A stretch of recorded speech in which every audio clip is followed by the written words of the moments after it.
અમદાવાદ પત્રકાર એકતા પરિષદના જિલ્લા અધિવેશને સફળતાના શિખરો સર કર્યા. આમંત્રિત મહેમાનો, શ્રેષ્ઠીઓ, દાતાઓ અને ગાયકોને ફિલ્મ કલાકારોનો પંચ સંગમ જોવા મળ્યો. પ્રદેશ પ્રમુખ દ્વારા પત્રકારોની સ્થિતિ, પરિષદ દ્વારા પત્રકારના પરિવારની ચિંતાનું વર્ષ વિશે જાણકારી આપી.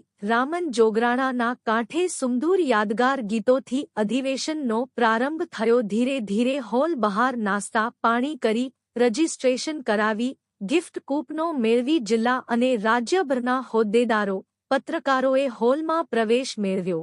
આમંત્રિત અધ્યક્ષ સ્થાનના મહેમાન પૂર્વ ગૃહમંત્રી શ્રી ગોરધનભાઈ ઝડફિયા અને ધારાસભ્ય Shri Dhavalsinh Zala, Rushikeshsinh PRO, Gujcomasol, Dharmesh Shah, film producer, હાસ્ય કલાકાર અંકિત ભાઈ સહિત મંચસ્થ મહેમાનોના હસ્તે દીપ પ્રાગટ્ય કરી કાર્યક્રમની શરૂઆત કરી હતી. પ્રદેશ અધ્યક્ષ શ્રી લાભુભાઈ કાત્રોડિયા તેમજ મહિલા અધ્યક્ષ શ્રીમતી સમીમબેન પટેલના સ્વાગત સન્માન બાદ મહિલા વિંગ અધ્યક્ષ દ્વારા મહિલાઓ આગળ આવે, સ્ત્રી સ્વતંત્ર બને, નારી સન્માન મેળવે, સ્ત્રી અત્યાચાર સહિત દૂષણોથી પીડાતી મહિલાઓને મદદરૂપ થવા માટે એકતા જરૂરી હોવાનું જણાવ્યું હતું.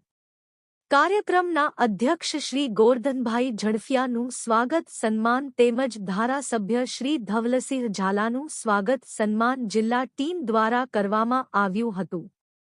શ્રી ધવલસિંહ ઝાલાએ પત્રકારો માટે એમની સ્થિતિ જોતા લાગણી થઈ એટલે વિધાનસભામાં એમની સમસ્યાઓની ચર્ચા કરી હોવાનું જણાવી, સારા પત્રકારો જ સમાજ અને સરકાર કે સરકારી યોજનાઓને, પ્રજા પ્રશ્નોને એકબીજા સમક્ષ મજબૂત રીતે રજૂ કરે છે, ત્યારે જાણકારી પણ મળે છે ને સમસ્યાઓના ઉકેલ પણ આવે છે.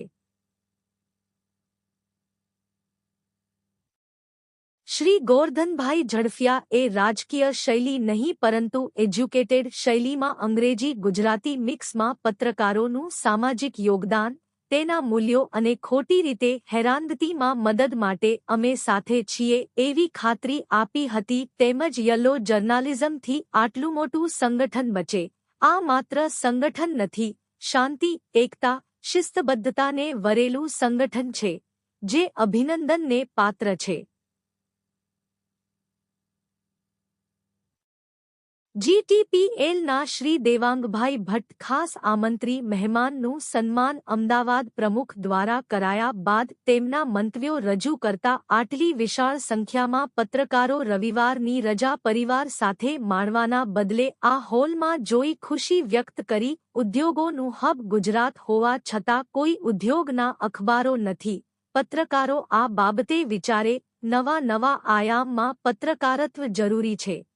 લાયક નાલાયક ફિલ્મ ટીમ સાથે ઉપસ્થિત ફિલ્મ કલાકાર હિતેન કુમાર પણ પ્રારંભે પત્રકાર હતા. કાંતિ ભટ્ટ સાથે કામ કરી ચૂક્યા છે. આ જૂની યાદો તાજી કરી હતી શ્રી લાભુભાઈએ. પત્રકારના પરિવારની ચિંતાનું વર્ષ ઉજવણીમાં સૌ પત્રકારોને જોડાઈ જવા હાકલ કરી હતી.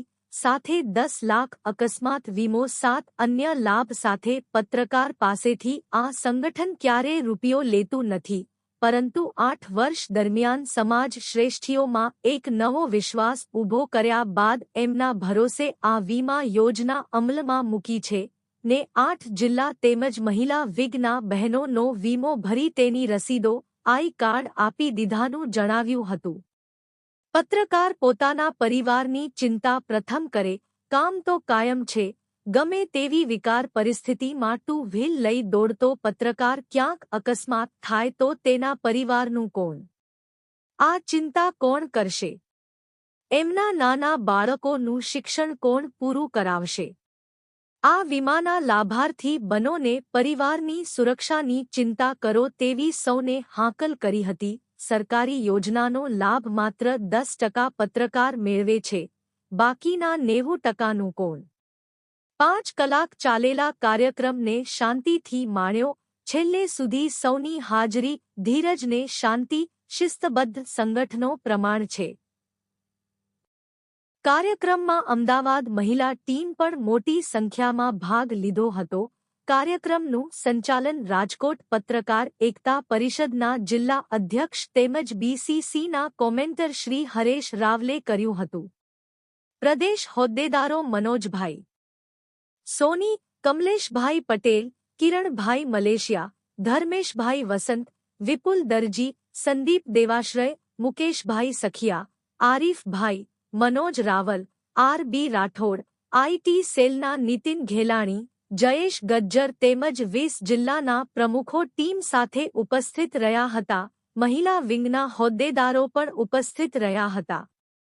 કાર્યક્રમમાં રાજસ્થાન મહેમાનો, સમાજ શ્રેષ્ઠીઓ, વરિષ્ઠ પત્રકારો, ગાયક તેમજ ફિલ્મી કલાકારો પંચકોણીય કાર્યક્રમમાં ખાસ મનોરંજન સેલની જાહેરાત સાથે રામન જોગરાણા તેમજ ખુશી અંજારિયાના સુમધુર અવાજમાં ગીતોનો આનંદ વચ્ચે વચ્ચે મન હળવા કરવાનું કામ કરતો હતો. અન્ય કલાકારો જોડાયા હતા.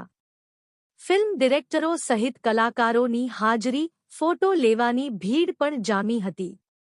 પત્રકાર એકતા પરિષદ અમદાવાદની ટીમના પ્રમુખ શ્રી હસમુખભાઈ પટેલ, કાર્યકારી પ્રમુખ શ્રી વિષ્ણુભાઈ પ્રજાપતિ, ઉપપ્રમુખ શ્રી કમલેશભાઈ પટેલ, પ્રવીણભાઈ સમરિયા, વસંતભાઈ બ્રહ્મભટ્ટ, ગૌતમભાઈ બારોટ અને કારોબારી સભ્યો સાથે મહિલા પ્રમુખ ફરીદાબેન ટીનવાલા, ઉપપ્રમુખ મનબેન ધોળકિયા, કાજલબેન નાગવાડિયા, મીનાક્ષીબેન પ્રજાપતિ, ઓર્ડિનેટર કીર્તિબેન રાઠોડ અને મહિલા સભ્યો દ્વારા અધિવેશનને સફળ બનાવવામાં સહકાર આપેલ હતો. છેલ્લે આભારવિધિ પ્રમુખ શ્રી હસમુખભાઈ પટેલે કરી હતી.